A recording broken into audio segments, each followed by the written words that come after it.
Everyone, जैसे कि आप सभी को पता है, रोज़ के शाम 6 बजे Jharkhand special MCQ practice session मेरे द्वारा कराया जाता है और जिसका आज सेशन 6 है।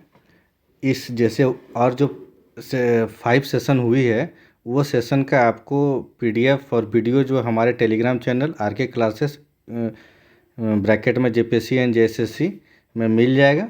और साथ ही जो हमारा टेलीग्राम का लिंक है वो हमारे ये यूट्यूब के डिस्क्रिप्शन सेक्शन के अबाउट सेक्शन में आपको मिल जाएगा। ठीक है, वहाँ से कीजिए, बहुत ही फ़ायदा होगा। आज ज्योग्राफी, झारखंड ज्योग्राफी के एक टॉपिक लेके आया हूँ मैं, जिस टॉपिक में झारखंड के वन ISFR रिपोर्ट 2023 अपडेटेड और वन प्रबंधन सभी को लेके आपका आज क्वेश्चन मैं लेके आया हूँ। ठीक है, चलिए क्लास को शुरू करते हैं।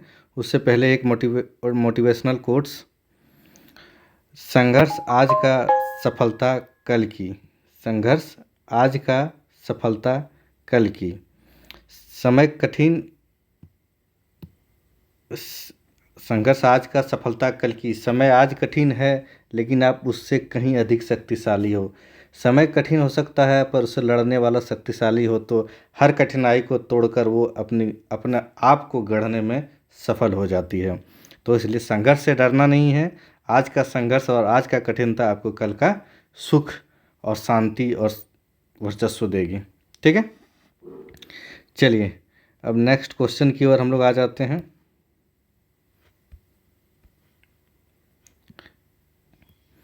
चलिए, तो फर्स्ट क्वेश्चन है आपका है, झारखंड के किस स्थान पर रेशम पार्क की स्थापना नहीं किया गया है? तो इरबा में तो, एक मिनट, कलम हो गया। इरबा में तो किया गया है। ठीक है, इरबा में किया गया है, गिरिडीह में भी किया गया है, जसीडीह देवघर में भी किया गया, भगैया में नहीं किया गया। भगैया एक्चुअल में जो हमारा तसर रेशम है उसका एक कोऑपरेटिव सोसाइटी यहाँ पर क्या बनाया गया, तसर रेशम का कोऑपरेटिव सोसाइटी बनाई गई है। ठीक है, चलिए नेक्स्ट क्वेश्चन हम लोग चल जाते हैं। झारखंड इको टूरिज्म पॉलिसी कब लाया गया? 2015 में लाया गया। ये क्या था कि सस्टेनेबल गोल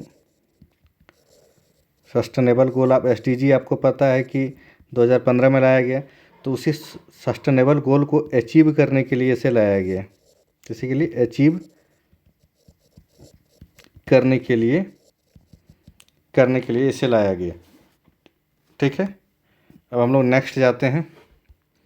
नेक्स्ट है, किस वन अधिकार अधिनियम के तहत आदिवासियों को वन भूमि पर अधिकार दिए गए तथा वन ग्राम को परिभाषित किया गया? तो आपको पता है ये वन अधिकार अधिनियम 2006 है। वन अधिकार अधिनियम 2006 के तहत और भी कुछ दिए गए थे, जिसकी डिटेल में आपको बताता हूँ। ठीक है, वन अधिकार अधिनियम 2006 वन ग्राम को भी परिभाषित किया और आदिवासियों को वन भूमि भी दिया। और इसमें कितना हेक्टेयर तक आपको स्वामी दिया गया?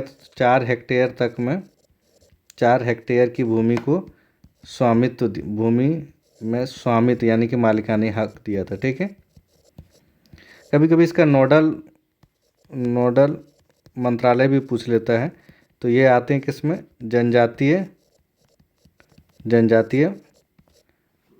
जनजातीय मंत्रालय के अंतर्गत आता है। तो फुल फॉर्म है जनजातीय मामलों के मंत्रालय, तो यानी कि जनजातीय मंत्रालय। ठीक है, ऑप्शन ए इसका सही हो गया। नेक्स्ट क्वेश्चन है, वन अधिकार, क्वेश्चन भी आ गया, झारखंड वन अधिकार अधिनियम 2006 का नोडल मंत्रालय कौन है? अभी जस्ट ऊपर मैंने बता दिया है। ठीक है, कैंपा का गठन कब किया गया? कैंपा का गठन कब किया गया?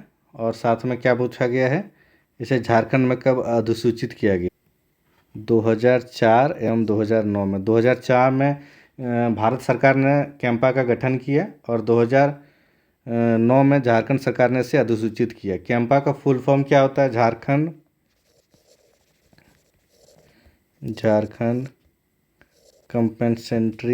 कंपेंसेटरी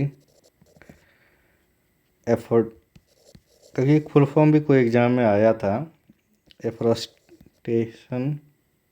एफ्रोस्टेशन फंड मैनेजमेंट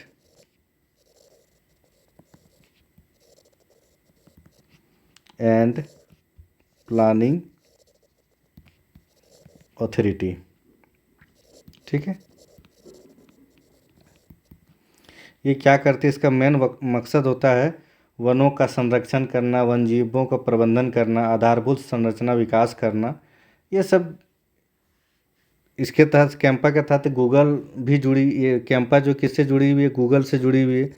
और गूगल ने इसमें क्या किया है, राज्य में लगभग 1605 पौधारोपण भी किया है, पौधारोपण भी कराए हैं। ठीक है, नेक्स्ट क्वेश्चन चलते हैं। आईएसएफआर 2021 में झारखंड का कुल आईएसएफआर के अंतर्गत कितना था, 2371.14 किलोमीटर। अभी 23 भी आ गया अपडेटेड, पता नहीं ये पुराना क्वेश्चन कैसे ऐड हो गया। झारखंड के कुल भौगोलिक क्षेत्रफल का कितना प्रतिशत भाग वनों से आच्छादित है, 29.76%। और वही आईएसएफआर 23 अगर ऐड होगा, देखते हैं। अरे यार, चलिए सब में 23 कर देता हूँ मैं यहाँ पे। ठीक है, अपडेटेड कर देता हूँ। आईएसएफआर 2023 के अनुसार झारखंड में सर्वाधिक वन क्षेत्रफल वाला जिला कौन है। क्षेत्रफल की दृष्टि से पूछेगा तो वेस्ट सिंहभूम। ठीक है, परसेंटेज पूछेगा तो लातेहार, और सेकंड पूछेगा परसेंटेज से तो चतरा। ठीक है, नेक्स्ट क्वेश्चन जानते हैं। झारखंड में न्यूनतम क्षेत्रफल वाला जिला कौन है, तो ये जामताड़ा, ये परसेंटेज में भी है और क्षेत्रफल में भी है। ठीक है, सेकंड में कौन है, आपके देवघर। ठीक है, और थर्ड में कौन है, धनबाद। ठीक है, क्षेत्र प्रतिशत की दृष्टि से झारखंड का सर्वाधिक वन प्रतिशत वाला जिला, तो अभी जस्ट तुरंत बताया लातेहार फर्स्ट में, सेकंड में आएगा चतरा, और थर्ड में आएगा आपका वेस्ट सिंहभूम परसेंटेज में। ठीक है, आईएसएफआर रिपोर्ट 2023 कर लीजिएगा, सब में जितने दिन में 21 होगा सब में 23 कर लीजिएगा। ठीक है, मैं करंट डाटा से बता दे रहा हूँ। के अनुसार झारखंड में सर्वाधिक वन वृद्धि दर्ज करने वाला जिला कौन सा है, इसमें तो ऑप्शन भी नहीं दिया है, इसका ऑप्शन आप बना लीजिए गढ़वा। 2023 के अनुसार किसको दिया गया, सबसे ज़्यादा वन आच्छादन में वृद्धि कौन किया है, गढ़वा। सबसे कमी किया है लातेहार। ठीक है, अब ज़्यादा रहेगा तो वही ना कम करेगा भाई। झारखंड राज्य प्रदूषण नियंत्रण बोर्ड कौन, JSPCB की स्थापना कब हुआ, 2001। अच्छा, मैं इसमें ना थोड़ा सा डिटेल बता देता हूँ, रुको एक, तो इसका थोड़ा डिटेल में बताता हूँ। इससे सर्वाधिक वन वृद्धि कौन किया है, प्लस किया है। इसमें कमी कहाँ पे आया है, तो लातेहार में आया सबसे ज़्यादा कमी। लातेहार के बाद किस में आया, चतरा में दूसरा सबसे कमी आया। ठीक है, और उसके बाद क्षेत्रफल में सर्वाधिक वृद्धि गढ़वा बता दिया। ठीक है, चलिए ठीक है।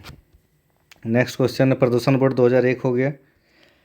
विश्व में बाघों की गणना 1932 में झारखंड के पलामू बेतला से किया गया, तो कल भी पढ़ाया था। बेतला राष्ट्रीय उद्यान की स्थापना 1986 में, ये भी कल भी बताया था आप लोग को। दालमा वन्यजीव अभ्यारण्य किस पशु के लिए, तो ये हाथी के लिए है। सब कल का क्वेश्चन ऐड हो गया। झारखंड में कुल कितने राष्ट्रीय उद्यान हैं, तो एक है, वही बेतला। तोपचांची अभ्यारण्य कहाँ है, धनबाद में। झारखंड के किस जिले में महुआदार भेड़िया अभ्यारण्य है, लातेहार। उधवा चील पक्षी विहार, साहेबगंज। झारखंड राज्य में संयुक्त वन ज्वाइंट फॉरेस्ट मैनेजमेंट की शुरुआत कब किया गया, ये क्वेश्चन आपको हम कमेंट के लिए छोड़ते हैं। ठीक है, झारखंड में वनों के मुख्यतः कितने भागों में वर्गीकृत, 3 भाग में किया गया है। ठीक है, एक होता है वेरी डेंस्ड फॉरेस्ट, एक होता है मीडियम डेंस्ड फॉरेस्ट, एक होता है ओपन फॉरेस्ट। ठीक है, तो सबसे ज़्यादा हम लोग का मीडियम डेंस फॉरेस्ट है। मीडियम डेंस फॉरेस्ट हम लोग का कितना है, ये है लगभग आपका, लगभग क्या एग्जैक्ट बता रहा हूँ आपको, मीडियम डेंस फॉरेस्ट है आपका 9640.99 किलोमीटर स्क्वायर। ओपन फॉरेस्ट है 1.8 kilometre square. Very dense forest है 2635.35 किलोमीटर स्क्वायर। ठीक है, झारखंड का राजकीय पक्षी कौन, वृक्ष कौन है, साल। इसका रासायनिक नाम क्या हुआ, सौरिया रोबस्टा। ठीक है, झारखंड में पलाश को राजकीय पुष्प का दर्जा दिया गया, उसका नाम क्या है, ब्यूटिया मोनोस्पर्मा, ये हो गया साल का, ये हो गया महुआ का। ठीक है। और फिस्कस रिलीजियस किसका है, एक मिनट मैं बताता हूँ आपको। नेक्स्ट क्वेश्चन है आपका, गौतम बुद्ध अभ्यारण्य कहाँ है, कोडरमा में। झारखंड में झारक्राफ्ट की स्थापना 2006 में। अब मैं एक स्लाइड ऐड करता हूँ आपके लिए।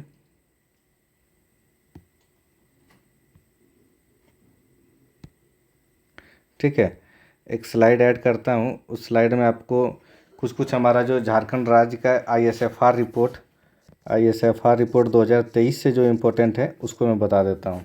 ठीक है, इसमें कुल क्षेत्रफल, वन क्षेत्रफल कितना है, एक मिनट, वन क्षेत्रफल कितना है 23,765.78 किलोमीटर स्क्वायर। ये टोटल परसेंटेज कितना है 29.81% है। ठीक है, उसके बाद है कि ये 2021 के तहत कितना क्षेत्रफल में वृद्धि दर्ज किया है, कितना क्षेत्र में वृद्धि दर्ज किया है, तो कितना क्षेत्र में वृद्धि दर्ज किया है 45 किलोमीटर स्क्वायर। पिछली बार कितना था 23,721 किलोमीटर स्क्वायर। अब है वनावरण में वृद्धि में भारत में स्थान क्या है इसका, भारत में स्थान कितना है, ये 5th प्लेस में है। ठीक है, इससे आगे में कौन है, मिजोरम है, उड़ीसा है, कर्नाटका है और वेस्ट बंगाल है। ठीक है, ये पॉइंट 1 2 3 पॉइंट हो गया। ठीक है, अब कभी कभी आ जाता है कि वनाच्छादन मतलब प्रति आदमी कितना है, वनाच्छादित प्रति व्यक्ति तो कितना है, ये तो है 0.071 हेक्टेयर। ठीक है, ये वनाच्छादित है मेरा। ठीक है, उसके बाद है कि बांस धारण क्षमता कितना है, बांस धारण क्षेत्र कितना है, ये भी क्वेश्चन आया है। तो ये सब मैं एकदम करंट डाटा से बता रहा हूँ। ठीक है, 3476 किलोमीटर स्क्वायर। अब है कि इधर लिख देता हूँ, कार्बन न्यूट्रलाइज जो करेगा, मतलब कुल कार्बन स्टॉक कितना है, कुल कार्बन स्टॉक है आपका 78.45 टन प्रति हेक्टेयर। ठीक है, ये आपका हो गया। अब नेक्स्ट हम लोग चल जाते हैं। अब अति सघन और मध्यम सघन तो आपको बता ही दिया मैंने। सर्वाधिक वन क्षेत्रफल में भी बता दिया कि लिख देता है, सर्वाधिक वन क्षेत्रफल में कौन कौन, पहला कौन होगा, वेस्ट सिंहभूम, दूसरा कौन होगा लातेहार, तीसरा कौन होगा चतरा। ठीक है, फर्स्ट सेकंड थर्ड बता दिया। अब आप जाते हैं सर्वाधिक प्रतिशत के मामला में, क्षेत्रफल के मामला में था ना, अब प्रतिशत के मामला में हो जाएगा लातेहार 1 नंबर में। ठीक है, दूसरा नंबर में आएगा चतरा और थर्ड नंबर में आएगा वेस्ट सिंहभूम। ठीक है, ये आपका हो गया। न्यूनतम में तो दोनों में आपका जामताड़ा था, वो तो मैं बता ही दिया था आपको। अब जंगल से एक क्वेश्चन भी पिछली बार एक बार पूछ लिया है कि जंगल में आग लगने के मामले में कौन सा स्थान है आपका, पूरे भारत में 10वां स्थान है। और अगर जिला पूछ लेगा तो कहाँ पे सबसे ज़्यादा जंगल में आग लगता है, सारंडा सबसे बड़ा जंगल वहीं पर है, तो कहाँ लगेगा भाई, वेस्ट सिंहभूम में। ठीक है, सबसे लंबा और सबसे बड़ा जो है वो वन कौन सा है, वेस्ट सिंहभूम में। अब जैसे कि पिछली बार एक क्वेश्चन डिफिनेशन में पूछ लिया था, तो हम लोग वन को 3 श्रेणी में बांटे हैं, वन को 3 श्रेणी में बांटे हैं। कौन कौन सा श्रेणी में बांटे हैं हम लोग, एक है प्रोटेक्टेड फॉरेस्ट, इसको हिंदी में कहते हैं हम लोग संरक्षित वन। ठीक है, इसमें क्या होता है, संरक्षित वन में कुछ प्रतिबंध के साथ, मतलब अनुमति अगर मिल गया आपको तो आप पशुचारण कर सकते हैं, पशुचारण और लकड़ी काटने की अनुमति है। ठीक है, अनुमति है। अब दूसरा है रिजर्व्ड फॉरेस्ट, इसको हम लोग क्या कहते हैं, रिजर्व्ड फॉरेस्ट को हम लोग क्या कहेंगे, संरक्षित क्षेत्र। अच्छा, ये सबसे ज़्यादा कौन सा जिला में है, तो ये सबसे ज़्यादा कौन सा जिला में है, तो ये हजारीबाग जिला में। ठीक है, अब हम लोग चले आते हैं नेक्स्ट, रिजर्व्ड फॉरेस्ट, दूसरे कलर से लिख देते हैं रिजर्व्ड फॉरेस्ट। इसको हम लोग हिंदी में कहते हैं कि हम लोग आरक्षित वन। आरक्षित वन, आरक्षित मतलब किसी को आरक्षण दे देंगे तो उसमें कोई घुस नहीं सकते, यानी कि पूर्णतः प्रतिबंध है। ठीक है, पूर्णतः प्रतिबंध है। और इस सबसे ज़्यादा कौन सा क्षेत्र में है, तो पोरहाट तथा कोल्हान क्षेत्र में है। पोरहाट तथा कोल्हान क्षेत्र में ये सबसे ज़्यादा है। और एक आता है अवर्गीकृत, मतलब अनक्लासिफाइड फॉरेस्ट, अनक्लास्ड फॉरेस्ट, अवर्गीकृत। ठीक है, ये सबसे ज़्यादा कहाँ पे है, ज़्यादातर यही पूछा गया है, तो ये सबसे ज़्यादा है साहिबगंज में।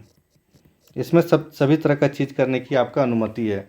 ठीक है, आप इसमें चारागाह भी कर सकते हैं, खेती वगैरह जो भी कर सकते हैं आप कर सकते हैं।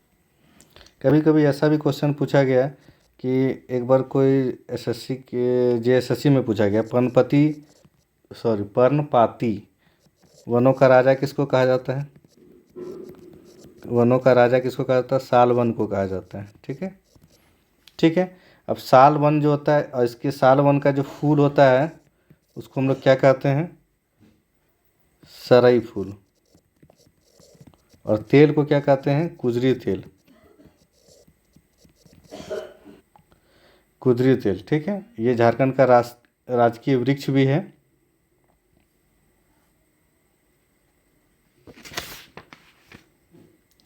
हाँ, अब कुछ सम इम्पोर्टेंस है वो भी लिख लीजिए, जैसे कि गौन जो उत्पादन है जिसमें हम लोग लाह या लाख जो कहते हैं लाह, तो लाह के बारे में लिख लीजिए। ये 57% पाया जाता है और फर्स्ट स्थान है पूरे भारतवर्ष में। ठीक है, और उसमें भी सबसे ज़्यादा पाया जाता है कौन सा? जेठवी लाह। जेठवी लाह सबसे ज़्यादा पाया जाता है जेठवी लाह। ठीक है, और सर्वाधिक अगर जिला पूछ लेगा तो जिला कौन सा है? रांची। रांची में सबसे ज़्यादा यानी सर्वाधिक पाया जाता है। ठीक है, अब लाह के लिए जो है केंद्रीय लाह बोर्ड बनाया गया था 20 सितंबर 1924 में। केंद्रीय लाह बोर्ड। अभी वर्तमान में इसका नाम क्या है? नीसा, राष्ट्रीय द्वितीयक कृषि संस्थान, national institute of secondary education. ठीक है, ये है कहाँ पे? तो ये है आपका नामकुम, रांची में। ठीक है, नामकुम रांची में है। और निर्यात कहाँ से ज़्यादातर होता है? तो टोरी लातेहार से। निर्यात के मामले में टोरी लातेहार से। ठीक है, अब आगे हम लोग चल जाते हैं। आगे है आपका लाह के बाद एक पढ़ लेते हैं तसर। तसर भी हमारा भारत में पहला स्थान आते हैं तसर से। तसर कितना % तसर यहाँ भारत में का उगाया जाता है? 76.4% तसर यहाँ पर उगाया जाता है।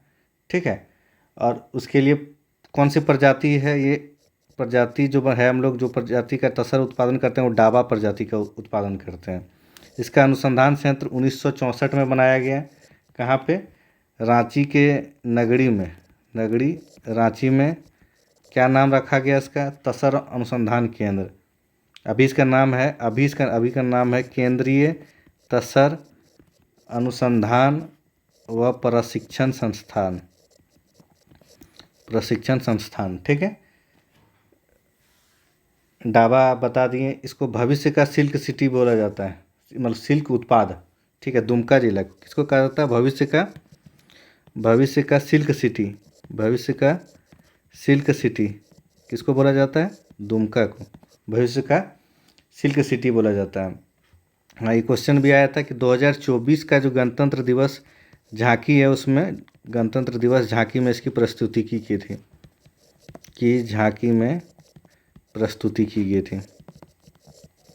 ठीक है, प्रस्तुति किया गया था। ठीक है, ठीक है, इस तरह से आपका आज का जो आपका झारखंड स्पेशल एमसीक्यू प्रैक्टिस था वो समाप्त हुआ।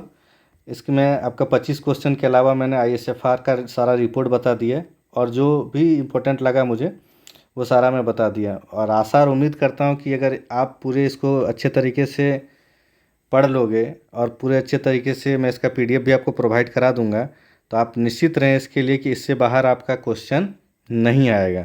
हाँ, लेकिन आपको इसका PDF कहाँ पे मिलेगा? हमारे telegram channel RK classes bracket में JPSC एंड JSSC, और इसका लिंक आपको मिल जाएगा हमारे अबाउट सेक्शन में, ठीक है।